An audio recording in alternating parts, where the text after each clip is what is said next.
Hi, my name's Tiffany Angel. I'm from the UNS team at the United Synagogue. I'm here today with Stephen Pack, our president, to discuss what's gone on across the community over the past 6 months. Hi, Stephen. So, what would you say is the biggest achievement in the last 6 months? Well, first of all, Tiffany, let me say how grateful I am you've come to my home to come and do this short video, which is hopefully going to go out in time for Pesach so the community can catch up with what's going on. And yes, the most important thing that's gone on over the last few months is the appointment of the Chief Rabbi-elect, Rabbi Mervis.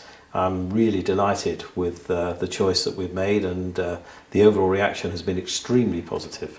And I think it's quite interesting when we go through this next phase of transition, because of course we have to mark the retirement of, well, not the retirement actually, his moving on to other things, better things, and of Lord Sachs. And as you know, we've been publicising quite a few events to do that. The ones I really want to mention today are the event at the Barbican on the 21st of May, where he's going to be interviewed by David Frost. That's sold out. We put the tickets on the website. Within 72 hours, the whole thing was sold out. Remarkable. The other one that I want to mention is a cross-communal dinner, which is being organised by the Chief Rabbinate Trust, and that's on the 24th of June. And the tickets for that are going on sale fairly soon. And I think that will be a really fantastic, one of these absolutely once-in-a-lifetime events. And I hope the community will really want to go to that if they possibly can. It will be remarkable. And how about Rabbi Mervis? When's he taking over? Rabbi Mervis takes over on the 1st of September. We have a remarkable coincidence because this is exactly the same date as when Lord Sachs took over 22 years ago. So the way that it works is we have midnight Salikos night before. So on the 31st of August, there will be a midnight Salikos service, and Lord Sachs will stand up at 11:30 and make the usual address. And he'll sit down at midnight and he'll no longer be the chief rabbi.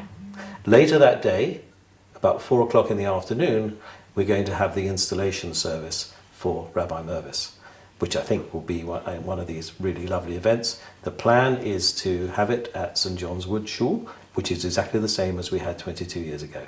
And there'll be a lot more information coming out about that soon. So watch this space for more details. Absolutely, absolutely. And across the United Synagogue, what other big changes have there been? Well, quite a lot. I think it's worth just mentioning one or two things on the women's agenda, because there was a very big change a couple of months ago. We changed the rules with the help of our Dayanim and our Rabbonim, so that we can now have women chairs in shuls. Previously, you could have a women vice chair or a women financial representative. Now we can have a woman chair, which means that we just can choose the best person for the job, whoever that happens to be, regardless of which sex they are. I think that's really great. There are a number of other things that are happening on the women's side as well. For example, we've just had Purim, and we had 9 shuls which had a reading of the Megillah by women for women, and that's a fairly new development as well.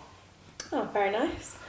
And looking back at your manifesto when you came into the president position of the United Synagogue, what's happened with regards to engaging youth and youth leadership? Well, still very, very high on the agenda, and I would like to do even more than we have done already.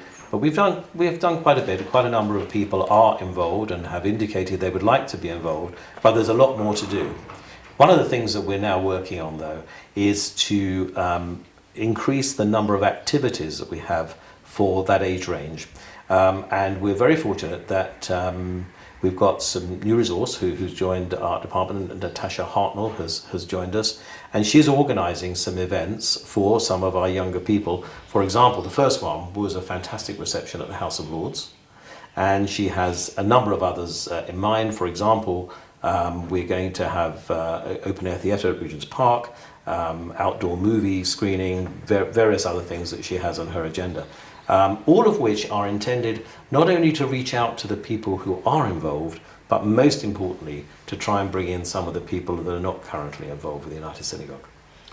We have a very active Chesed department. What have they been up to? Well, we have Michelle Minsky, who's joined us recently to take over leadership of that department, and she's been very active. And I'm really proud of what we're doing there. One of the interesting developments that there's been in the charity world is that charities, including religious charities, have to be able to demonstrate that they are providing public benefit. And there's no better way of demonstrating that than the work we do with Chesed, because we're looking after people who are sick or are needy, and generally supporting the community as it's needed. We have over 1,000 volunteers. We're just about to distribute over 600 Pesach parcels to people who need them. And there's so many other things that are involved, including emergency life support skills. And we're training people in every shul to try to make sure that we can provide the services to the best of our ability. So I hope all the communities that will in due course be watching this will feel that they've got a much enhanced Chesed service in their community. And if not, please do call Michelle, because she'd love to hear from you. Yeah, she's a lovely person. And looking at Kashrut, what's going on there? Are they expanding? Yes, the London-based inn is now really moving into certification of companies. It has done for some years, but it's expanding rapidly. I think there are now over 1,000 companies around the world that carry their Heksha, and it's doing very well indeed. Our name is right up there at the top with any other kashrut organisation that you care to mention. It's quite interesting because we've just had the horse meat scandal, and it's probably worth making the point that because of the way in which all of our meat is supervised from the beginning of the food chain right to the end, we're pretty confident that if you buy kosher meat, you're going to know exactly what you're getting and it's going to be supervised. I think a lot of people are going to turn to kosher meat because of that. And about communities as well. I understand there's been quite a few changes in statuses for some of them. There has. Thank you for reminding me. Well, here in Hadley Wood has just become an independent community under the United Synagogue, whereas it was previously a satellite. And I'm delighted to say that Wanstead and Woodford and Hyams Park and Chingford have both voted to change their status. They're previously affiliate and they're going to become full constituent member synagogues, which is lovely. So hopefully we'll see a revitalisation in those areas. I think so. And staff across the United Synagogue, are there any new big appointments upcoming? One really important thing which is worth mentioning is we've just appointed a new operations and finance director who's joining the team at a very, very senior level, working very closely with our chief executive, Jeremy Jacobs. And he joins us just after Pesach, and he'll be responsible for running those departments that have particular interaction with communities. So, for example, HR, finance, property, and so on. And I'm really excited about this because one of the things I want to do is to have outstandingly good services that we can provide to all of our communities. So I'm hoping he will be able to improve even further the services we provide. We do regular feedback. It's interesting. If we ask our communities how we're doing every few months, and we benchmark what those returns are. And I'm hoping that what we'll find is that we'll see a step change once he's been with us for a short time, a step change in the quality of the services we're providing to communities.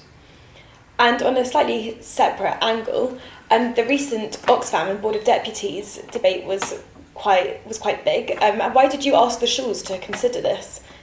That's an interesting point. It was quite controversial, and a number of our deputies, Board of Deputies representatives of the United Synagogue, came to us and said they would like to have a steer from their shul boards on how they should vote on this. It was controversial because, firstly, Oxfam was not a natural partner for the Board of Deputies to do something with. I think it has a reputation for being not naturally pro-Israel. And also, I think there was a concern that maybe it wasn't something the Board of Deputies should be doing in the first place. So we felt we should ask our boards what they felt, and that's why most of the boards discussed it and they fed back their views. And I think it was good that the United Synagogue delegates, the deputies, could get that steer on what their communities felt about that issue. Why did the London Beth Din issue a statement about the alleged problem in a Haredi community? Oh, that's another quite controversial question. I've always been immensely proud of the London-based Dayanim, but I have never been more proud than when they felt it was right for them to stand up and be counted on this very difficult issue. They felt that they had to tell the world that it was correct for an investigation to be carried out rapidly without any delays, and also that if there was something that did emerge, people had something that they felt had been done to them, that it was right that they had to go to the police and report it. And I think it was correct that they felt it was up to them as very esteemed Dayanim to go out and say, this is the right thing to do. And on a slightly less controversial topic, Tribe is now hugely successful. It's increased in membership massively since its inception. What's going on there? Well, Tribe goes from strength to strength. It really is the Young United Synagogue which is doing fantastically well. Over the last few months they've had some fantastic events. For example, Hanukkah on Ice had hundreds of people involved with that. They were about to launch some news about a Lag BaOmer event, and of course coming up soon we have the summer tours and the summer camps, and I think they're going to continue to be very, very popular. In fact, they're expanding in numbers every year, and hopefully will become the norm for members of our shul to be involved rather than to go to the opposition. So I think that's all we have time for today. Is there anything else you want to add to our members? Well, I think I should wish everybody Chag Sameach and a kosher Pesach, and I hope if this sort of form of communication is popular, I think we should do it again quite soon. Well, thank you very much.